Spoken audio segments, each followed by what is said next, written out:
என் முத்தழகி, பாவாடை நாடா கூட கட்ட தெரியாத உன் கழுத்துல தாலி கட்ட சொன்னாங்க.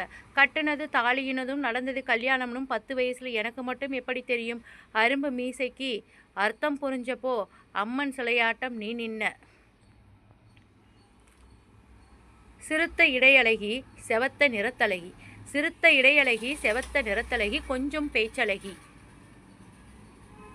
பேச்சழகி என் முத்தழகி. பின்கொசுவம் சேலை கட்டி கோணாங்கி கொண்ட போட்டு கொண்டையில பூவும் வச்சு அறுத்து கமிட்டியில் கொடுத்து காசாக்கி கழனி வேலையை நான் பார்க்க கணக்கு புள்ளையா நீ இருந்த. 8 புள்ள பெத்தும் எடுப்பாதான் இருக்க புள்ளன்னு நையாண்டி நான் பேச மூத்தவ மூளையில் உட்கார்ந்தாச்சு. இன்னும் முந்தான நினைப்பா பாருன்னு சொல்லி கொமட்டில் குத்தி குறும்பா சிரிச்சதை நினைக்கையில் நெஞ்சம் நிறைஞ்சி இருக்குது. 5 பொண்ணும் 3 பிள்ளையும் வளர்ந்து நிற்க காசை கரியாக்காமல் கச்சிதமாக குடும்பம் பண்ணியதால் கௌரவமாக அடுத்தடுத்து 5 பொண்ணையும் கரையேற்றிடும்.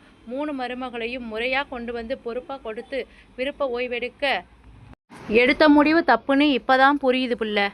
3 வேளை சோத்துக்கு மூத்தவன் வீட்டில் ஒரு நேரம், இளையவன் வீட்டில் ஒரு நேரம், நடுவுலவன் வீட்டில் ஒரு நேரம்னு நாதியத்து நாயா அலைய வேண்டியிருக்கு. உழைச்ச உழைப்புக்கு விதிச்ச விதி இதுதான் போலும். முத்தழகி, இப்போ நினைப்பெல்லாம் ஒன்றுதான். கடைசி நிமிஷம் உன் மடியில் கண்ணம் மூடணும். மூச்சு நின்னதை முடிவு பண்ணி உன் முந்தானையில் என் முகத்தை தொடச்சி முறையாக அனுப்பிட்டு அடுத்த நிமிஷம் நீயும் வந்துடு. அங்கேயும் சேர்ந்து சொர்க்கமே ஆனாலும் சொக்கத்தங்க நீ இல்லைன்னா எனக்கு சொகமேது பிள்ளை. ஆமாம், எனக்கு என்ன சொகமேண்டி கிடக்கு என் முத்தழகி.